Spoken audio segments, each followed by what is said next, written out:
Right. After it collapses. You just released me. Yeah, right? From a lot. Because I think I had the same issue with balance.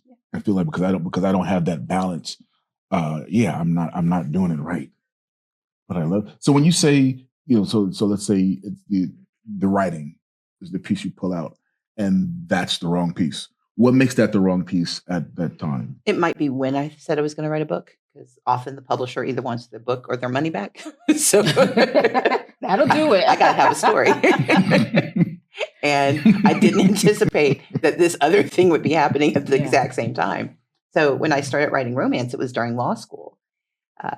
I initially wanted to write espionage novels, but publishers wouldn't publish spy novels by or about women, and they would not put a Black woman's face on the cover.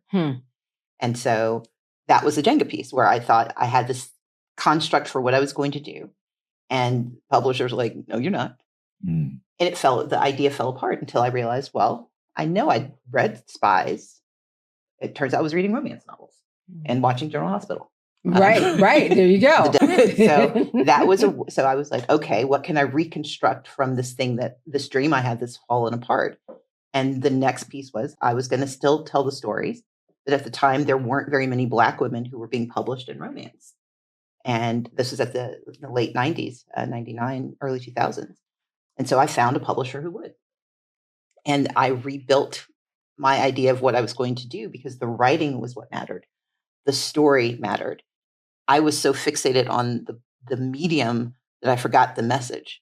And when I gave myself permission to reconstruct, I became a romance novelist. So you write about so many different things. The first time I picked up one of your books was during COVID, Deception. Yes. Which is a part of a trilogy, though, right? So that's the second one. So I came on a little bit. So Reckless. Right, exactly. But it all worked out.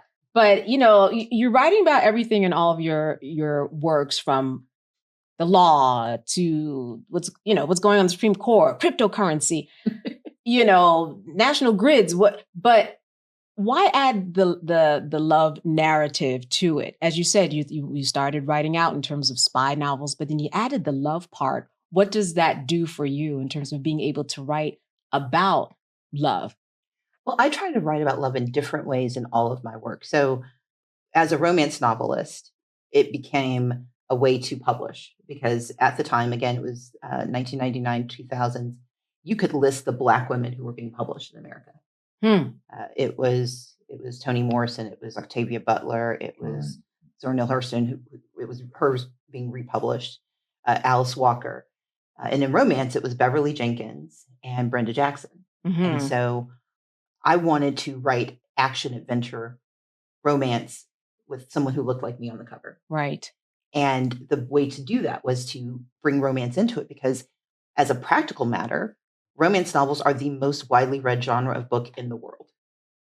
But as a emotional matter, I was having a hard time dating, and I got to create the guy I wanted. But there you go.